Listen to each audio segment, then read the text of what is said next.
Hello, everybody, and welcome back to the Holy Comforter Bible Study. I'm Jimmy Abbott, the priest here at Holy Comforter in Spring, Texas. Thank you all for watching and for studying with us. We are looking at the texts for the third Sunday in Advent. Our texts are Isaiah 35, 1 through 10, James 5, 7 through 10, and Matthew 11, 2 through 11. Okay, we're going to flip things on their head and actually start with the Gospel of Matthew. So Matthew chapter 11, verses 2 through 11. Matthew 11, verses 2 through 11. It's about John the Baptist. So it says, "When John heard in prison what the Messiah was doing, he sent word by his disciples and said to him, 'Are you the one who is to come, or are we to wait for another?' Jesus answered them, 'Go and tell John what you hear and see. The blind receive their sight, the lame walk, the lepers are cleansed, the deaf hear, the dead are raised, and the poor have good news brought to them. And blessed is anyone who takes no offense at me.' As they went away, Jesus began to speak to the crowds about John. 'What did you go out into the wilderness to look at? A reed shaken by the wind? What then did you go out to see? Someone dressed in soft robes? Look, those who wear soft robes are in royal palaces. What then did you go out to see? A prophet? Yes, I tell you, and more than a prophet. This is the one about whom it is written, 'See, I am sending my messenger ahead of you, who will prepare your way before you.' Truly, I tell you, among those born of women, no one has arisen greater than John the Baptist, yet the least in the kingdom of heaven is greater than he." So what's happening here is that John the Baptist has been thrown into prison because he was saying things about Herod, the ruler of the area, that were unpopular to Herod. The sort of condensed version is that Herod had married his brother's wife, and John the Baptist was saying he shouldn't be doing that, and so John has been put into prison. And so John has these his own disciples who go to Jesus and ask him if he is the Messiah. And what Jesus is saying is like, well, don't take my word for it. Look at what I'm doing. I'm raising the dead. Lepers are being cleansed. The blind can now see.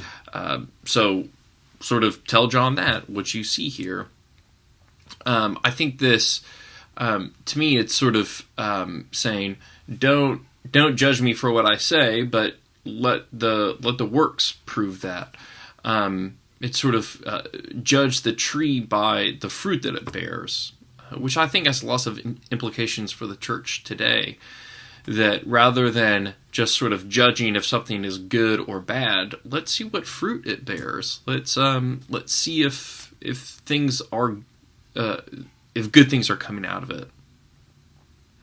There's also then the second half of this, where Jesus is talking about John the Baptist, and there was an ancient belief that Elijah the prophet would have to come before the Messiah to prepare the way. Jesus is essentially saying that John the Baptist came in the spirit of Elijah. So yes, all of that is being fulfilled. If you want to read some more about John the Baptist, you can look in Matthew chapter 14, and that's where we get the story of John the Baptist being killed. Okay, let's flip over to James 5, 7 through 10. It's a very short little reading, but a powerful message to the church. James 5, 7 through 10. "Be patient, therefore, beloved, until the coming of the Lord. The farmer waits for the precious crop from the earth, being patient with it until it receives the early and the late rains.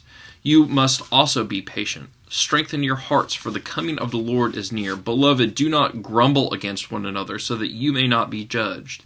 See, the judge is standing at the doors.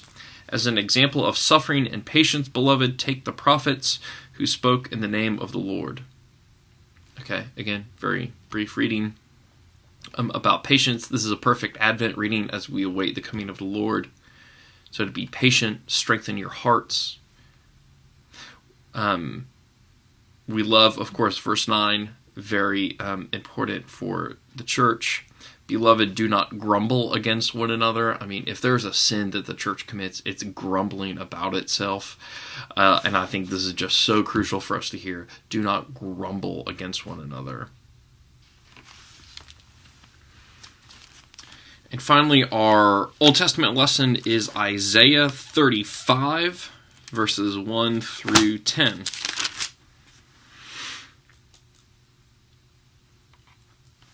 Isaiah 35, 1 through 10.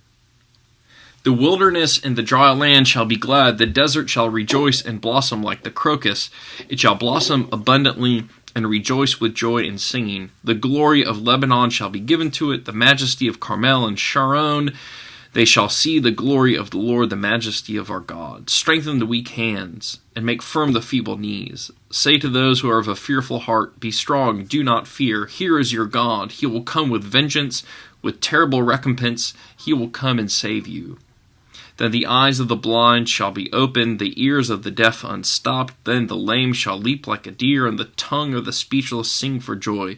For water shall break forth in the wilderness, and streams in the desert. The burning sand shall become a pool, and the thirsty ground springs of water. The haunt of jackals shall become a swamp. The grass shall become reeds and rushes. A highway shall be there, and it shall be called the Holy Way. The unclean shall not travel on it, but it shall be for God's people. No traveler, not even fool, shall go astray.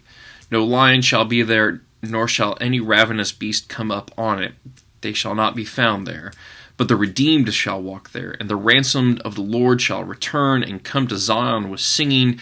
Everlasting joy shall be upon their heads. They shall obtain joy and gladness, and sorrow and sighing shall flee away. Okay, so the prophet Isaiah is talking about how the people of Jerusalem in 586 BC were taken away in exile to Babylon. And this is a prophecy, a part of God's vision about how he is going to return those people back to Jerusalem. So a highway in the desert, sort of a highway in the wilderness between Babylon and Jerusalem. And that in this returning, there is renewal. The eyes of the blind shall be opened, the ears of the deaf unstopped. I think the early Christians, and I think we as Christians today, take this also not just as the historical perspective on the people being returned from exile from Babylon to Jerusalem, but in the sense God's return to us. And that in the coming of the Messiah, in the coming of Jesus during this time of Advent, when Jesus returns, then the eyes of the blind shall be opened and the ears of the deaf unstopped. You can imagine the first followers of Jesus being really struck by this and seeing that what Isaiah was talking about was now being fulfilled by the ministry of Jesus.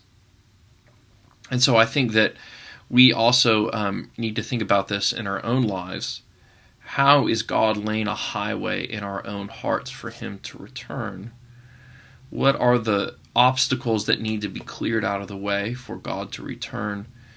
And maybe more importantly, where are we returning to? Where does this highway lead to that we as Christians are being called to walk on? Thank you all. I tried to make this one a little bit shorter. I've noticed in our stats that most people are not watching the whole thing, so I just wanted to maybe make it a little bit shorter, and maybe more people will watch all the way through. So thank you for watching. You can email me, jimmy@holycomforterspring.org. I would love to hear from you. Thank you.